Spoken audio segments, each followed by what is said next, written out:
Alright, so I switched back to my laptop and we can continue.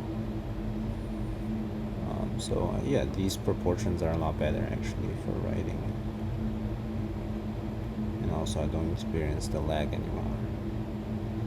So it would have been nice to have such a large screen. It's quite nice. So MV is the matrix of V with respect to the basis. So I think what it's saying is that V is equal to C1 V1 plus, I think the notation of the textbook goes a little bit something like this.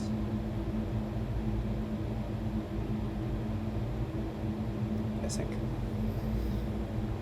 if I recall. So let me check if that's actually the case.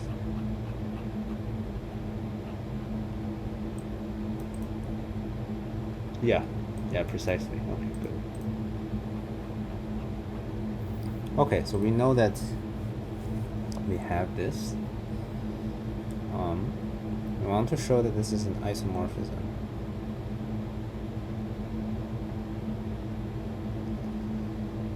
So the first thing we want to show is that it's actually a linear map.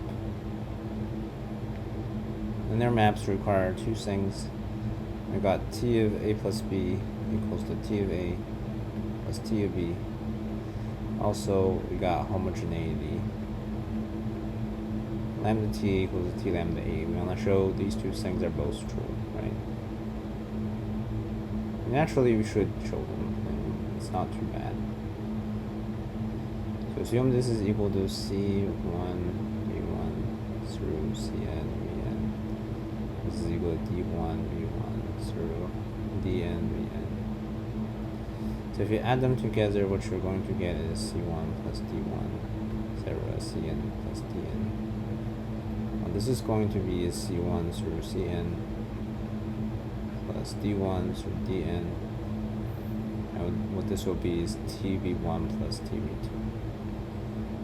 So addition works, and then we want to show homogeneity.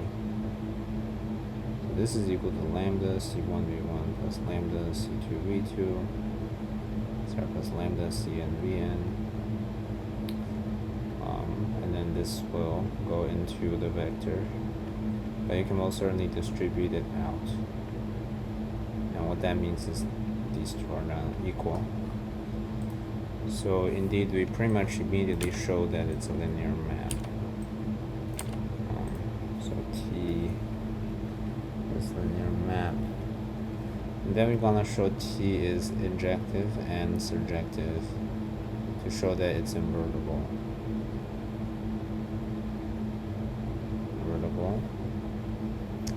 Yes, I can. If I can only write out invertible. Yes, an invertible linear map is an isomorphism. So first let's show that it is injective. So for T V1 equals to T V2, that means that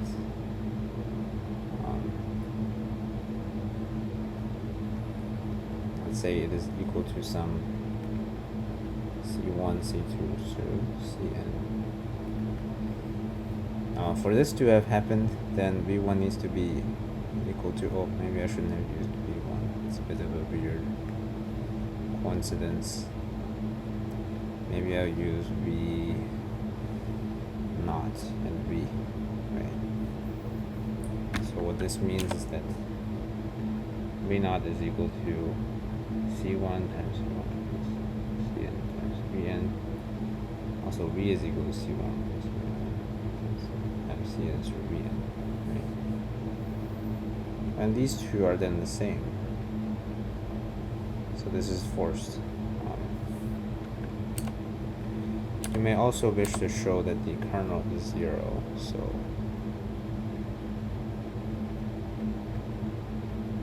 if E equals 0, V1 plus 0, V2, 0 V, this is just 0, and also like this is fine. So now there's two ways to show it's injective, I guess. But to show it's surjective, it might be a bit trickier. So let's say you have some arbitrary C, and inside the field of vectors, or the field of row vectors of length n, then C equals to C1 through Cn for some Ci's in the field. So then what you must know is that indeed there exists V equals to C1 V1 through Cn Vn and V such that T of V equals to C, which is the same as N of V. This is true because vector spaces are closed by scalar multiplication and addition. So since we know V1 through Vn are in V, then any scalar multiples of them summed together must also be in V, which means there exists a member of V such that T of V is equal to C is desired. Which means T immediately is a linear map which is both. So T is a linear map which is both surjective and injective, which means that it is invertible as well, and since it's invertible, linear map is an isomorphism. So we settled that quite well. Prove that every linear map. Okay, let me actually shift this a bit this way. There we go, perfect. Every linear map from Fm1 to Fm1 is given by a matrix multiplication. Also, prove that if the linear transformation belongs to the set of linear transformations from Fn1 to Fm1, then there exists an n by n matrix A such that T of x equals A of x for every x. Okay, cool.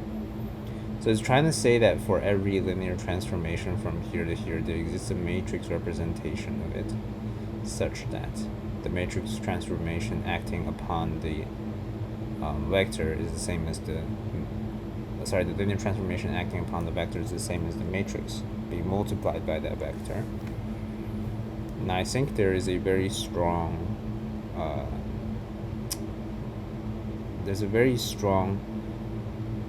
similar proof to this, but I am not sure if there's an exact proof for this earlier. At least the textbook gave some very similar intuition to this. So I think, but without talking about that, let's say that we establish a basis for this, and call it E1 through En. Then we also establish a basis for M1, and call it E1 through En. Then let's say T of E1 is equal to, so we want to go down the column for this one. Sorry. I want to go down the column for this one. So M1 En.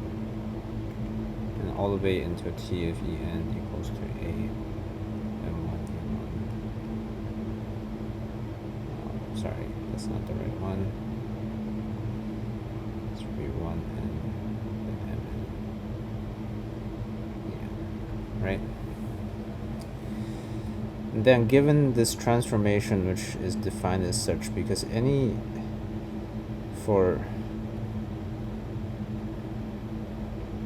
any let's say W or no, for any V in this, T of V is equal to T of C1 V1 Cn, which you can derive from this. So this assignment is uniquely determines what the linear transformation actually is, right? So in fact that this alone can stand as a sort of definition for the transformation, because any transformation over an arbitrary V can be broken down into the transformation over its vector basis, or each of these values you can extract. But from here, actually, it's already enough for you to say that let m of v. Sorry, that's not the right one. And a equals to,